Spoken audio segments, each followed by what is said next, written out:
म्हणलं ना मी तुम्हाला, जेवढं आपल्याला ते आपले कर्म नील करायचे ते करतातच. किती वेळेला फिरलो, तिकडं पण गेलो पण तिकडं पण बंद आहे. इकडं सगळं पारायण सुरू आहे. मेन मंदिर तो ना, त्या खांबालासारखं काही बाधा असेल आपल्यामध्ये तर 12च्या आरतीला ते ह्यावर सगळी चढलेली असतात.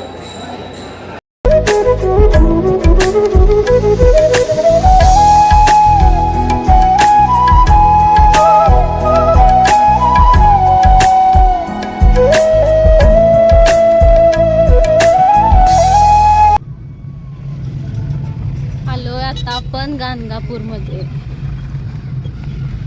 अजून 7 किलोमीटर दाखवता येते. भरपूर डेव्हलपमेंट झालं. आता संगमावर जायला हा रोड आहे आणि मंदिराकडे जायला हा रोड आहे.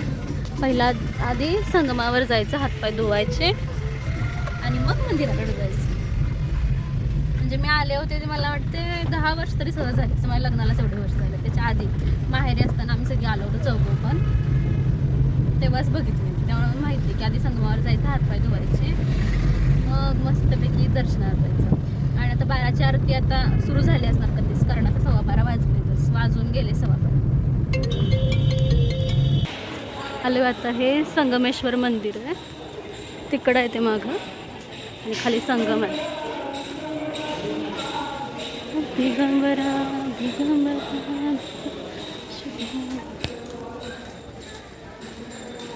गाणगापूरमध्ये एंट्री होताना तेवढं 20 रुपये द्यायला लागत होते, पण आमच्याकडे सुट्टे नव्हते. मग ऑनलाईन पण नाही म्हणले, त्यामुळे ते म्हणले की राहू दे, 20 रुपये नंतर पण येताना आठवणीनं द्या असं म्हणतात. ठीक आहे. मी पण खूप वर्ष झालं आले, त्याच्यामुळे माहीत नाही. हे मेन मंदिर आहे. चुकून आम्ही तिकडे गेलो होतो. असं पारायणासाठी वगैरे बसतात इथं माणसं सगळी.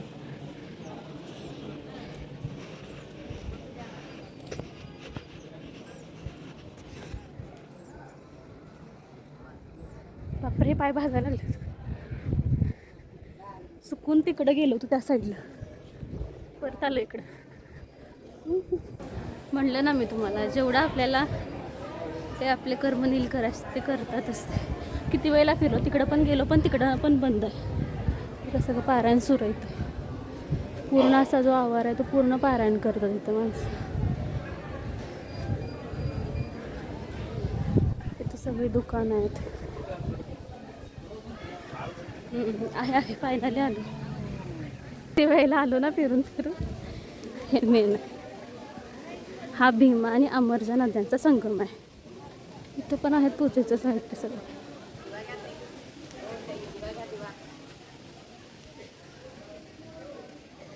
बोट पण आहेत वाटतं इथं.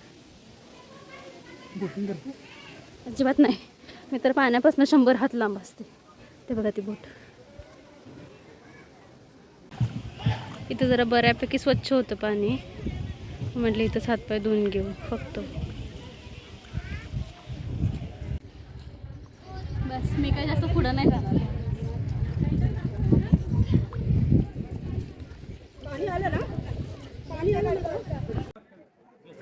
आता पाया पडतो मेन मंदिरात जाऊन आणि मग जाऊया पुढे मेन दत्त मंदिरात.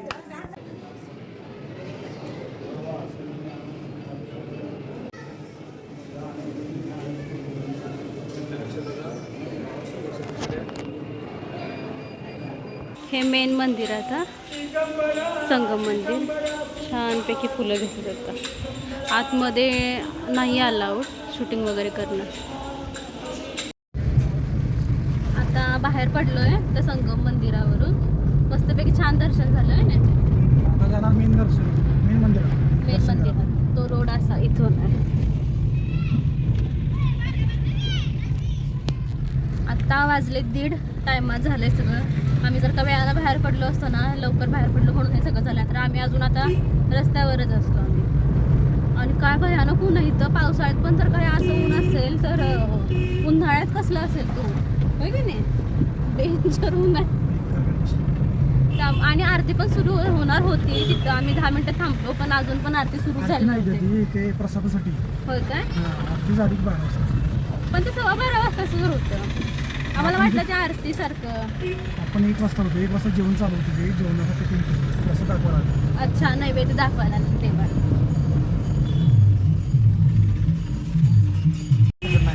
बसेस वगैरे पण आहे तिथं, बस स्टँड आहे बऱ्यापैकी. आणि गर्दी आम्हाला वाटलं अशी तर संगमावर पण गर्दी असणार भरपूर, तर संगमार अशी काय एवढी गर्दी नव्हती. आता मेन मंदिरात असणार ऑब्विसली, काय दिसतंयच नाही. पार्किंग केलं आता इथं गाडी. हे सगळं एवढं पार्किंगचाच एरिया आहे, मोठा आहे पार्किंग पण. आणि ह्यावेळेस तरी स्वच्छता आहे. आम्ही आलो होतो ना तेव्हा भयानक घाण होती, आता जरा स्वच्छ आहे बऱ्यापैकी. जातो बघतो आता गर्दी आहे की नाही. इथून पण जाता येईल बघा.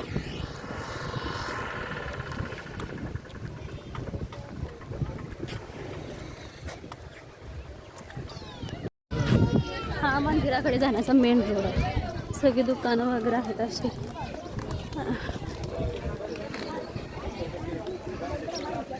काय म्हणतात, चार्जिंग संपल्या तर 30% चार्जिंग राहिलं. आता अडॅप्टर घ्यायला पाहिजे फोन चार्जिंग करायला. हां, ब्लॉग अजून अपलोड नाही झालेला. हे बघा, हे मेन मंदिर आहे, श्री गुरुदेव दत्त.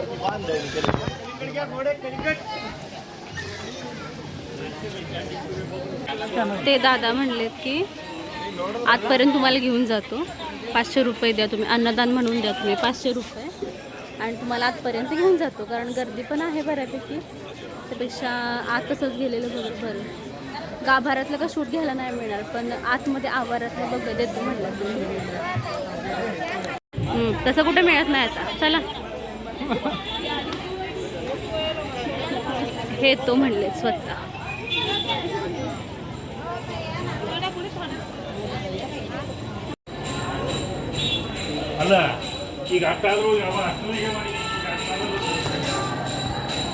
हे आहे मेन मंदिर. 12च्या आरती काय नाही मिळाल्या.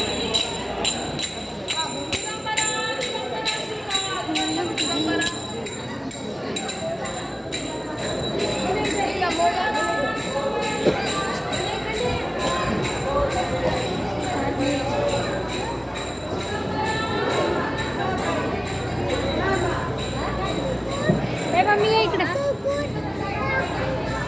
मस्त वाटतं.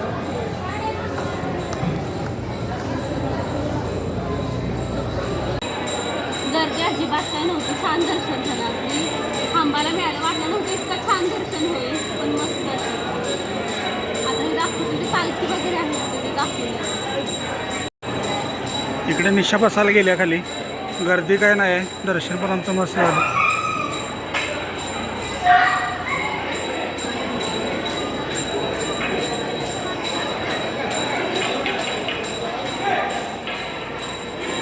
इकडं पालखी आहे महाराजांची, त्यानंतर इकडं अभिषेक वगैरे घालायचा आहे. हे आहे गाणगापुरातील श्री दत्तात्रय मंदिर. हे मंदिर दत्त संप्रदायातील अतिशय महत्त्वाचं तीर्थक्षेत्र असं मानलं जातं, कारण इथे श्री नरसिंह सरस्वती महाराज हे जवळपास 23 वर्ष वास्तव्यास होते. इथल्या मठामध्ये असलेल्या श्री गुरूंच्या पादुकांना निर्गुण पादुका असे म्हणतात. या पादुकांना पाण्याचा अभिषेक केला जात नाही, त्याऐवजी केशर व अष्टगंधाचा लेप लावला जातो. मंदिराची वेळ ही सध्या पहाटे 3 ते रात्री 9:30 अशी दिली जाते. या पवित्र ठिकाणी येऊन दर्शन घेण्याचा योग आला हे आम्ही परमभाग्य समजतो. श्री गुरुदेव दत्त. हा जो खांब दिसतोय ना, त्या खांबाला जर का काही बाधा असेल आपल्यामध्ये तर 12च्या आरतीला ते ह्यावर सगळी चढलेली असतात. थोडं महात्म्य आहे. आम्ही आता बाहेर पडलो. दोरा पण दिला त्यांनी, मग आता आधीचा दोरा आहे तो काढणार गाडीचा, आणि घालायचं गाडीला आमच्या, आणि आपल्याला कुठल्या ह्यांच्या हातातला तो काढणार आणि ह्यांच्या हातात अक्कलकोट. आता इथून पुढं कल्लेश्वर मंदिराला जायचं. इथून 5 मिनिटच्या अंतरावर असं सांगतंय तरी, पण ॲक्च्युअल बघू आता, कारण तिथं मंदिरात गेल्याशिवाय दर्शन पूर्ण होत नाही असं म्हणतात. So we are going towards Kalleshwar मंदिर. आलो आता मंदिरात. अगदी 5 मिनिट पण लागत नाहीत, पटकन येतं मंदिर. असं आहे परिसर. दुकान आहे सगळी. बॅक साईड आहे. बघ सावध राहा. अगं बाई, नाग आहे तिथं. पंचमुखी गजानन नवग्रह मंदिर.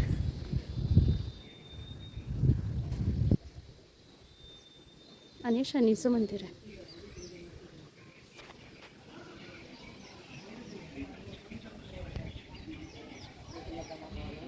असा आहे परिसर आजूबाजूचा.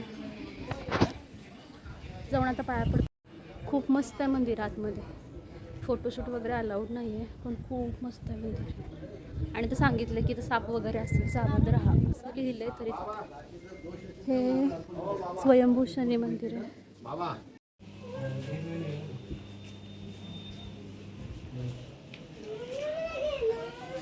हा मागचा परिसर आहे.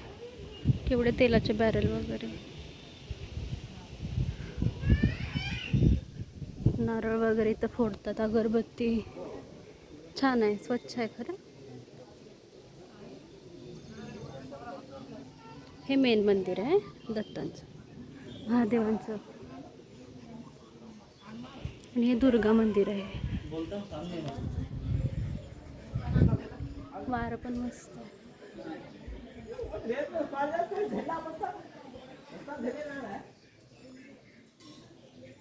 हे दुर्गा मंदिर आहे.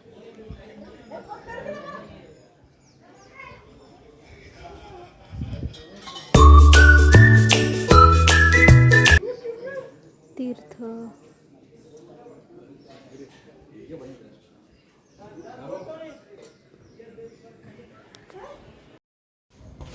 इथं काय थांबलो नाही आम्ही, पटकन पाया पडून निघालो, कारण वेळ झाला अजून जायचं आहे पुढं.